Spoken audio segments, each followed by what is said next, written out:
여러분 라멘지로라고 아시나요? 라멘지로는 일본에 있는 라멘집 이름인데 굉장히 투박하고 진한 국물과 커다란 차슈, 엄청난 양의 숙주, 양배추, 돼지베개, 마늘로 이루어진 토핑, 한눈에 봐도 폭력적인 라면인데요. 양도 엄청나게 챙겨줘서 저같이 많이 먹는 남성들에게 인기가 많은 라멘집인데요. 이런 라멘지로가 엄청난 인기를 끌자 라멘지로 스타일의 라면을 지로게 라멘이라 부르고 라멘의 장르 중 하나가 됐을 정도예요. 최근엔 국내에도 이런 스타일을 표방한 라멘집들이 많이 생겨나고 있죠. 오늘은 이런 지로게 라멘을 집에서 따라해서 먹어보려고 하는데요. 완벽 재현을 하겠다 이런 것보단 집에서 지로 스타일의 라면을 먹는데 의의를 두려고 합니다. 먼저 차슈용으로 준비한 뒷다리살인데요. 차슈를 하는데 무슨 뒷다리살을 가져왔나 하실텐데 한돈 농가를 살리기 위해서는 아니고요. 라멘지로의 차슈가 굉장히 투박해 보이기도 하고 푸석해 보이기도 하는 게 뒷다리살을 써도 뭔가 어울리겠더라고요. 뒷다리살이 저렴한 것도 장점이지만 특유의 육향이 굉장히 강해서 투박한 라멘지로 스타일과 어울릴 것 같았어요. 차슈는 보통 목심, 등심, 삼겹살로 많이 하니까 이런 걸로 준비해도 괜찮겠죠. 이건 돼지 비계입니다. 돼지 비계를 어디다 쓰냐 생각하실텐데 아까 라멘지로의 토핑엔 돼지 비계가 들어간다고 했죠. 세아브라라고 부르는 건데 돼지의 등지방을 부드럽게 삶은 것을 토핑으로 쓰는 거예요. 이것으로 더욱 진한 돼지고기 국물을 만들 수 있죠.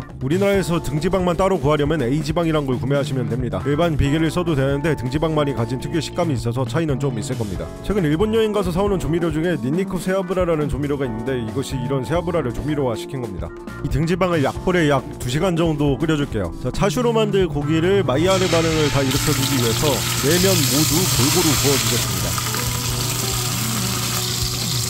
근데 하나 깜빡한 게 있어요. 고기에 칼집을 내줘야 되는데 포크나 칼 같은 거 가져와서 쭉쭉쭉쭉 눌러주세요. 웬만하면 생고기 상태에서 해주시길 바랍니다. 그리고 물을 300ml 넣고 간장을 100ml 넣은 다음 흑설탕을 3테이블스푼 넣어주고 파랑, 마늘, 생강을 넣어서 향을 좀 입혀주면서 잡내도 좀 날려줍니다. 그리고 물엿이나 꿀을 50ml 정도 넣어줬어요. 당이 너무 많이 들어가는 거 아니냐 걱정하실 수 있는데 괜찮아요. 어차피 국물 다 안 먹습니다. 약불로 1시간 정도 끓여주겠습니다. 그 사이에 매운 새우깡 좀 먹어주고요. 촬영을 좀 늦게 시작해서 배가 많이 고프더라고요. 새우깡은 역시 매운 새우깡. 사실은 고기 익히는 동안 유튜브도 좀 봐주고요. 그러면서 마늘도 좀 까줬습니다. 평소 같으면 깐 마늘을 살 텐데 어머니한테 까지 않은 마늘을 좀 받아가지고 직접 까서 썼습니다. 미리 깐 마늘보다 직접 까서 먹는 게 향이 좀 더 센 것 같더라고요. 1시간 정도 삶아줬으면 이제 센 불로 바꿔가지고 졸여가면서 양념을 끼얹어주면 차슈는 완성됩니다. 양념이 질척해질 때까지 해주시면은 굉장히 진한 양념 맛의 차슈를 만들 수 있어요. 조리가 완료된 차슈는 꺼내서 식혀주시면 됩니다. 이것은 돈사골 엑기스라는 건데요. 말 그대로 돼지뼈를 우려서 만든 엑기스예요. 이것을 물에 넣고 끓이면 쉽게 돼지뼈 국물을 만들 수 있는데요. 희석 비율이 20:1이라 그러는데 한 40-50인분 정도 나올 수 있을 것 같아요. 이것을 살짝 해동해가지고 썰 수 있는 정도의 상태로 만든 다음에 소분해서 지퍼백에 넣어놓고 다시 냉동하겠습니다. 소분해놓고 냉동해 놓으면 오랫동안 보관이 가능하기 때문에 필요할 때마다 한 동이씩 꺼내가지고 순댓국 같은 국밥도 끓여 먹기도 하고 돈코츠 라면도 만들어 먹고 하시면 될 것 같아요. 아, 그리고 말씀 안 드린 게 있는데 저 칼 바꿨습니다.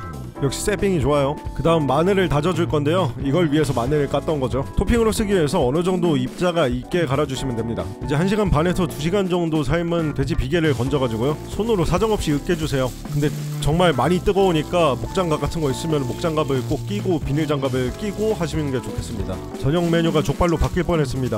어우. 면을 직접 뽑을까 했는데 반죽하는 것까지는 괜찮은데 안면기나 제면기 없이 일정하게 뽑는 건 좀 어렵긴 해가지고 라멘지로의 면이 넓적하고 굵은 편이라서 칼국수랑 유사해서 칼국수 면을 챙겨왔습니다. 미림 50ml와 간장을 100ml 넣어주세요. 그리고 설탕을 1티스푼 넣고 미림의 알코올이 날아갈 때까지 끓여주겠습니다. 지금 만든 건 카이시라는 건데 사실 타레랑 제조법은 똑같죠. 레시피 따라 다르긴 하겠지만 아무튼 비슷한데 카이시의 차이점은 국물 양념에 쓰면 카이시라고 부르는 것 같더라고요. 이걸 동골 육수에 넣어서 간을 잡고 간장에 향을 입히는 용도로 쓸 거예요. 이제 돈골 육수를 준비해야 되는데 아까 썰어놨던 덩어리 하나를 넣어서 500ml 정도 만들어줬습니다. 자, 이것만 넣어도 이렇게 뽀얀 국물이 되는 게 와, 세상 참 좋다 생각이 드네요. 원래 이런 국물을 만들어내려고 집에서 쓰는 노력을 생각하면 이렇게 집에서 편하게 육수 만들 수 있는 게 참 감사하네요. 그런데 이거 그대로 사용하면은 감칠맛은 살짝 부족하거든요. 미연을 1티스푼 정도 넣어주시면 좋습니다. 이제 준비해둔 차슈를 지로처럼 큼직큼직하게 썰어주고요. 이제 카이시와 육수를 10:1 비율로 해서 토핑을 잘 얹어서 먹기만 하면 끝입니다.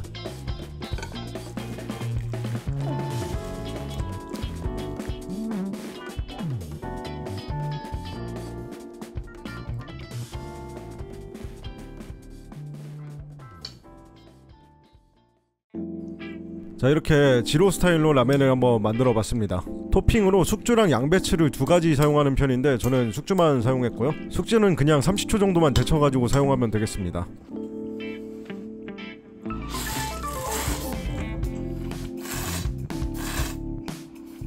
간이 많이 부족해서 카이시랑 소금을 좀 더 추가해줬습니다. 카이시를 국물 대비 좀 적게 넣긴 했었는데 생각보다 간이 많이 부족하더라고요. 사골육수 끓일 때 아까 말씀드렸지만 미원을 살짝 추가해주는 게 좋고요. 간까지 충분히 맞춰주니까 굉장히 맛있는 라멘으로 완성이 되었습니다.